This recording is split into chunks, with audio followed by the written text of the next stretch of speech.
नमस्कार, मैं रवीश कुमार। आपका अंदाज़ा सही है कि क्या कहने जा रहा हूँ, लेकिन गुजारिश है कि जो भी कह रहा हूँ उसे धीरज के साथ सुनिएगा। भारत की पत्रकारिता में स्वर्ण युग तो कभी था भी नहीं, लेकिन आज के दौर की तरह भस्म युग भी नहीं था। भस्म युग से मेरा मतलब है जहाँ इस पेशे की हर अच्छी बात तेज़ गति से भस्म की जा रही हो। यह दिन भी आना ही था। इस देश में अलग अलग नाम वाले अनेक चैनल हो गए हैं, मगर सब हैं तो गोदी मीडिया ही। उसका परिवेश, उसका इकोसिस्टम, पत्रकारिता का और माहौल सब खत्म कर दिया गया है। मगर पत्रकारिता करने और कराने का दावा भी सब कर रहे हैं। खासकर वो भी कर रहे हैं जो उसी सत्ता का हिस्सा माने जाते हैं, उसी के रूप में देखे जाते हैं, जिसकी ताकत से हर दिन पत्रकारिता इस देश में कुचली जा रही है। जब वो कहे कि वो उच्च स्तरीय पत्रकारिता करना चाहता है, तब ऐसा दावा करने वालों को जरा संदेह की निगाह से देखिए। गोदी मीडिया और सरकार भी पत्रकारिता का अपना मतलब आपके ऊपर थोपना चाहती है। अगर इसका मतलब किसी भी रूप में वही है, तब आप एक बार फिर से झांसे में आने वाले हैं। इस वक्त अपने संस्थान को लेकर कुछ खास नहीं कहना चाहता, क्योंकि भावुकता में आप तटस्थ नहीं होते, ऑब्जेक्टिव नहीं हो सकते हैं। एनडीटीवी में 26-27 साल गुजारे हैं। इतनी लंबी यात्रा के अपने उतार चढ़ाव भी हैं। अनेक साथी, वरिष्ठ, कनिष्ठ सब शामिल हैं। कितने लोगों ने साथ दिया है। इन अनुभवों के बारे में कभी भी वस्तुनिष्ठ तरीके से नहीं बोला जा सकता, और आज के दिन तो बिल्कुल नहीं, क्योंकि कई बार तथ्यों के साथ भावनाएं मिल जाती हैं और भावनाओं के तूफान में बहुत सारे तथ्य छूट जाते हैं। बेहतर है कि इसे संक्षिप्त ही रहने दिया जाए। जो आदरणीय शख्स हैं उन्हें मैं याद कर ही रहा हूँ। काफ़ी सारी शानदार यादें हैं एनडीटीवी में, अब दोस्तों के बीच सुनने सुनाने के काम आएंगी।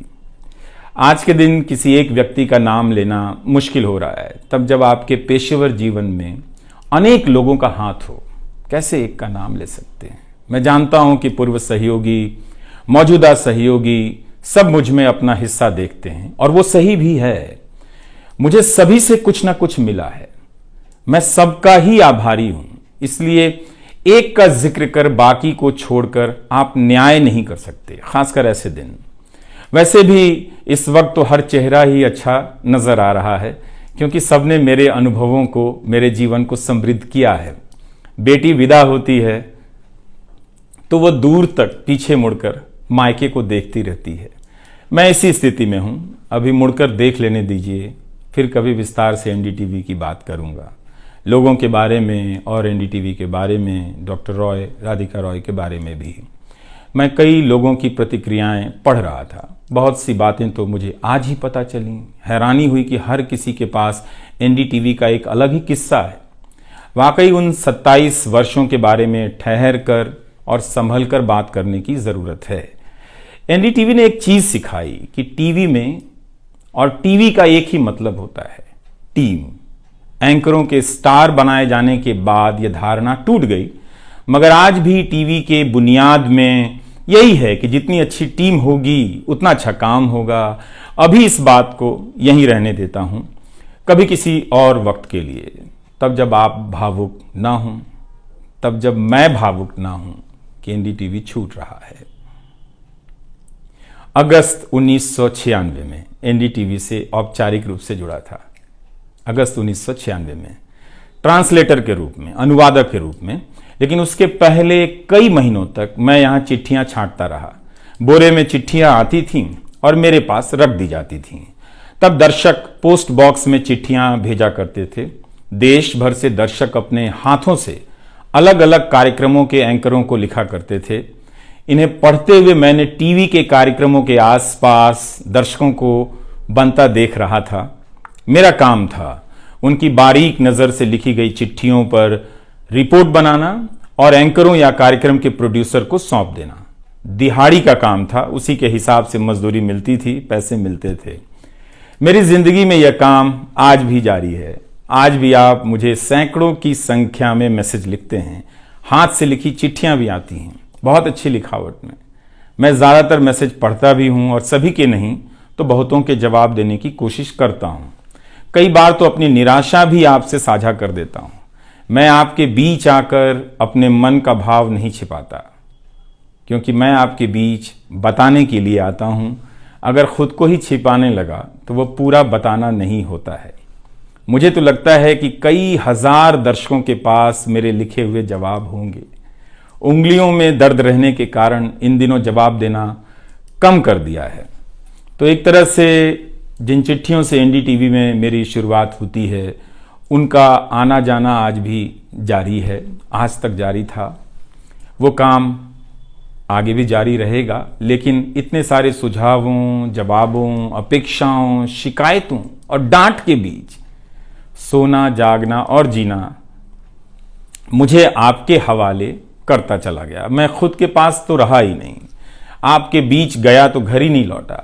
शायद अब कुछ वक्त मिलेगा खुद के साथ रहने का। आज की शाम एक ऐसी शाम है जहां चिड़िया को उसका घोंसला नजर नहीं आ रहा, क्योंकि कोई और उसका घोंसला ले गया है, मगर उसके सामने थक जाने तक एक खुला आसमान जरूर नजर आ रहा है। तो खैर, उसके बाद अनुवादक बना और कई पत्रकारों की रिपोर्ट का अंग्रेजी से हिंदी में अनुवाद करता रहा। इसके बाद मैं रिपोर्टर बन गया और फिर मेरी दैनिक रिपोर्ट की अलग यात्रा शुरू होती है। रवीश की रिपोर्ट से काफ़ी कुछ सीखने को मिला। तो इस तरह से यह एनडीटीवी में ही संभव हुआ कि एक चिट्ठी छांटने वाला इसके एक चैनल का ग्रुप एडिटर समूह संपादक बनता है और आज उसे छोड़ रहा है, इस्तीफा दे रहा है। बहुत बड़ी बड़ी शक्तियां पीछे खड़ी हैं इस एक पत्रकार के पीछे। तो स्वाभाविक है कि ये नौबत आनी थी, इसका अंदाज़ा मुझे पहले भी था। लेकिन जिस दिन आता है उस दिन अच्छा तो नहीं लगता है। लेकिन मैं आपसे यह भी कहना चाहता हूं कि जब भी मेरे बारे में मूल्यांकन करें, इस बात की सहानुभूति मुझसे ना रखें कि मैं चिट्ठी छांटता था। मैं उनकी तरह नहीं हूं कि अचानक चाय बेचने की बात करने लग गया। उतर रहा हूं जहाज से, बात कर रहा हूं चाय बेचने की। सहानुभूति के लिए या फिर अपने संघर्ष को महान बताने के लिए मैं ऐसा नहीं करना चाहता। इस देश में हर किसी का संघर्ष ही पहाड़ चढ़ने के जैसा है। आप एम्स के बाहर मरीज जो खड़े हैं, उनके परिजन जो खड़े हैं, उनसे मिल लीजिए। आपको पता चल जाएगा कि उनकी चुनौतियां कितनी बड़ी हैं और आपका दुख कितना कम है, छोटा है। लेकिन आज के दिन मैं आप सभी के बीच दर्शकों की बात करना चाहता हूं। इस दौर में कुर्सी पर बैठे किरदारों को टूटते हुए देखा, सबने देखा। संस्थाओं को भस्म होते देखा, आपने देखा। नफरती तूफान में लोगों को भटकते देखा, मगर मैंने इसी दौर में एक नई संस्था भी बनते देखी है। वह संस्था है जनता की संस्था, दर्शकों की संस्था। दर्शक ही अपने आप में इंस्टीट्यूशन बन जाते हैं। आप दर्शकों की संख्या भले कम है, मगर आप दर्शकों ने मिलकर जर्जर किए जा रहे इस लोकतंत्र में जनता नाम की संस्था का पौधा सूखने से बचा लिया। एनडीटीवी में मुझे जब भी अवसर मिला मैंने जान लगा दी।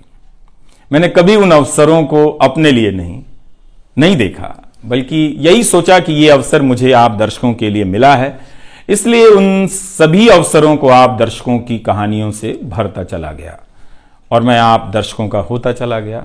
आपका दावा मुझ पर बहुत बड़ा है, मैं जानता हूं। आप मुझ पर बहुत दावा रखते हैं। मेरे आसपास आप दर्शकों की वजह से एक न्यूज रूम बन गया था, पब्लिक न्यूज रूम, जो दफ्तर के भीतर नहीं, आपके घरों में था, आपके दिमाग में था। दुनिया भर में फैले कितने दर्शकों ने आगे आकर मेरी मदद की है। आपने कभी मुझसे पैसे भी नहीं मांगे, कभी एहसान तक नहीं जताया। विदेशों में मेरे लिए वीडियो रिकॉर्ड किया, रिसर्च किया। मेरा हर कार्यक्रम किसी न किसी दर्शक के सहयोग का उदाहरण है। आप दर्शकों ने मेरी जानकारियों को दुरुस्त किया है, गलती की है तो डांटा भी है और काफी कुछ उसमें जोड़ भी दिया है। कई सारे एक्सपर्ट, कई सारे छात्र, कई सारे प्रवासी भारतीय, स्थानीय भारतीय दर्शक बनने के साथ साथ मेरा साथ दे रहे थे और पत्रकार भी बन रहे थे और इस पेशे के एक छोटे से द्वीप को बचा रहे थे। इस प्रक्रिया को बिखरते देखना, दर्शकों के बनने की प्रक्रिया को बिखरते देखना और फिर से बनते देखना बहुत सुखद अनुभव रहा। आप दर्शकों में से कईयों ने मेरे लिए अलग अलग भाषाओं से अनुवाद तक कर दिया। संसाधनों की हमेशा मेरे पास कमी रही, मगर आप सभी ने मिलकर पूरी कर दी, सिर्फ इसलिए कि प्राइम टाइम में जो भी जाए ठीक से जाए। वो मेरा नहीं, आपका प्राइम टाइम था। कभी खराब शो कर दिया तो आपने अपनी निराशा बताने में कोई संकोच नहीं की। आप वाकई लाजवाब हैं। दर्शक ही मेरे नियमित संपादक हैं, निरंतर संपादक हैं आप दर्शक मेरे। मैं अक्सर कहता हूं कि एक पेड़ में कई बारिशों का पानी होता है। आपके जैसे दर्शकों के होने में ही किसी रवीश कुमार का होना है। आप हर मौसम में बरसात बनकर आ जाते हैं, सूखते पेड़ों को हरा करने आ जाते हैं। आज आपकी बदौलत यूट्यूब पर, ट्विटर पर कितने ही पत्रकार खड़े हो गए। आप उन सभी के पीछे खड़े हैं। आज कई वेबसाइट हैं जिन्हें आप सब्सक्रिप्शन के बहाने आर्थिक मदद देते हैं। जब लोकतंत्र में एक भी संस्था नजर नहीं आ रही थी, अदालतें कमजोर नजर आ रही थी, आ रही हैं, आप दर्शक नजर आ रहे थे। आज के दौर में आप ही पत्रकारिता के सबसे बड़े संस्थान हैं। पत्रकारिता अब संस्थानों में नहीं बची है, आप जैसे दर्शकों के बीच बची हुई है, जिनकी मदद से आज पत्रकार सवाल पूछ रहे हैं। यही आपका इस वक्त में सबसे बड़ा योगदान है। हो सकता है कि कोई जनता की आवाज को पूरी तरह कुचल दे, उसकी आवाज पर धार्मिक नफरतों की आंधी धूल को भर दे, ढक दे, लोकतंत्र को मिटा दे, मगर आप दर्शकों का होना हौसला देता है कि लोकतंत्र भले खत्म हो जाए, मगर उसकी चाहत कभी खत्म नहीं होगी, क्योंकि आप जैसे दर्शक अपनी जवाबदेही को, जिम्मेदारियों को बहुत खूब समझते हैं। इस मुश्किल वक्त में आपने एक पत्रकार पर भरोसा किया, उसे कितना प्यार दिया। कई बुजुर्ग माओं ने मेरे बाल सहला दिए, गाल छू लिए, तो किसी ने मेरे गमले में गुलाब के फूल लगा दिए, किसी ने चने का सत्तू भेज दिया कि मेरी सेहत ना खराब हो, किसी ने शहद भेज दी, किसी ने धूप में खड़े देखा तो सर पर गमछा तान दिया और छाता खोल दिया, किसी ने जेब में कलम रख दी, महंगी कलम। आज के दिन मैं एनडीटीवी से ज्यादा आप दर्शकों को याद करना चाहता हूं। आपके बिना मैं कुछ नहीं कर पाता। मुझे आप दर्शकों पर नाज है। कई बार लगता है कि मैं संस्था का कम, आप दर्शकों का प्रतिनिधि ज्यादा हूं। मुझे काम करने की आजादी मिली संस्था में, निर्बाध आजादी, और उस आजादी को मैंने हमेशा संभाल कर रखा, क्योंकि आपकी तेज नजर मुझ पर थी। खुद को काफी संभाला कि कुछ गलती ना आ जाए, कुछ मुझसे चूक ना हो और मुझ में अहंकार ना आ जाए और बदले में आजादी चली जाए। मेरे आगे दुनिया बदलती रही, मगर टेस्ट मैच के खिलाड़ी की तरह पिच पर टिका रहा। पर अब किसी ने मैच ही खत्म कर दिया है, उसे T20 में बदल दिया है। जनता को चवन्नी समझने वाले जगत सेठ हर देश में हैं, इस देश में भी हैं। अगर वो दावा करें कि आप तक सही सूचनाएं पहुंचाना चाहते हैं, तो इसका मतलब है कि डॉलर अपनी जेब में रखकर आपकी जेब में चवन्नी डालना चाहते हैं। पत्रकार एक खबर लिख दे तो जगत सेठ मुकदमा कर देते हैं और फिर सत्संग में आकर प्रवचन भी देते हैं कि वे पत्रकारिता का भला चाहते हैं। आप दर्शक इतना तो अपना भला समझते होंगे, इसलिए आज मैं अपने संस्थान से ज्यादा आप दर्शकों को याद करना चाहता हूं। मुझे हमेशा लगता था कि हिंदी का पत्रकार छत क्यों नहीं छुपाता है। ऐसा क्यों है? हिंदी पत्रकारिता के कई श्रेष्ठ संपादकों, पत्रकारों के कार्यों पर निगाह रहती थी, उनकी गहराई हैरान करती थी। फिर भी लगता था कि उनकी बात जमाने तक ठीक से नहीं पहुंची, पेशे के भीतर उन्हें उनकी जगह नहीं दी गई। पत्रकारिता का मतलब अंग्रेजी का पत्रकार होना हो गया। इसके कुछ ठोस कारण भी हैं, उनमें विस्तार से जाने का समय नहीं है, लेकिन तब भी हिंदी के जुझारू पत्रकार आसमान क्यों नहीं छू सकते हैं, यह बात कचोटती रही। इन सब बातों ने मेरे व्यवहार में काफी बदलाव कर दिए। भाषा को संयमित किया, मर्यादित किया, ताकि हिंदी का प्रभाव कम ना हो। बहुत सजगता से अपना काम इस तरह से किया कि लोगों को, देश के किसी भी हिस्से के लोगों को मेरी हिंदी से प्यार हो जाए। मेरी मातृभाषा हिंदी नहीं है, भोजपुरी है। भोजपुरी गांव है मेरे लिए। हिंदी मेरे लिए भाषा का वो शहर है, पहला शहर, जहां मैं गांव से शहर आया था, लेकिन मुझे भारत के हर राज्य के दर्शकों से प्यार मिला है। हिंदी प्रदेशों की कुंठित राजनीति ने हिंदी को हथियार बना दिया। इससे हुआ कुछ नहीं, हिंदी को लेकर कुंठाएं ही बढ़ती चली गईं, किसी का भला नहीं हुआ। मैं उन सभी गैर हिंदी भाषी पत्रकारों, सामाजिक कार्यकर्ताओं, विद्वानों का शुक्रिया अदा करना चाहता हूं, जिन्होंने मेरी हिंदी को समृद्ध किया, जिन्होंने मेरे लिखे हुए का अपनी भाषा में अनुवाद किया और अपनी भाषा में लिखी हुई जानकारियों का मेरे लिए अनुवाद कर दिया मुफ्त में। कई बार लगता था कि अलग अलग डिब्बे जुड़ते जा रहे हैं और रेल बनती जा रही है। उर्दू, मलयालम, तमिल, कन्नड़ा, पंजाबी, गुजराती, मारवाड़ी, बंगाली, मराठी भाषा के पत्रकारों ने कितना कुछ जोड़ा है।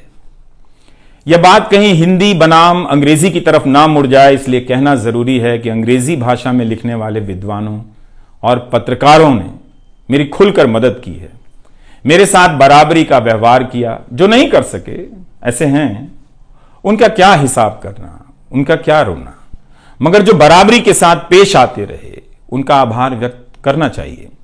उन सभी ने अपना श्रेष्ठ मुझसे साझा किया, किताबें दी, अवसर बताए, मेरे लेख का अनुवाद तक कर दिया, ज्यादा लोगों तक पहुंचा दिया। मेरे जीवन में इतिहास के मेरे शिक्षकों का बहुत योगदान है। मेरे शिक्षक मेरी जान है। मैं चाहता हूं कि आप मेरे जरिए मेरे पीछे खड़े अनगिनत लोगों के बारे में जानें, उन्हें भी देखें। और दोस्तों को कौन भूल सकता है, बहुत अच्छे अच्छे दोस्त मिले, कम मिले लेकिन मिले। आप जनता के बीच जाने के तमाम अवसर मेरे लिए बहुत खास हैं। तमाम आंदोलनों को कवर करने गया, आपके बीच जाते ही जो चीज खास नजर आती थी वो है एक पत्रकार के प्रति आपका विश्वास, आपकी समझ। आप लोगों से मैं घिर जाता था। आपके भीतर कितना कुछ बहने लग जाता था, जिसे एक राज्य को सुनना चाहिए, जिसे सुनाने के लिए पत्रकार से अच्छा कोई जरिया नहीं।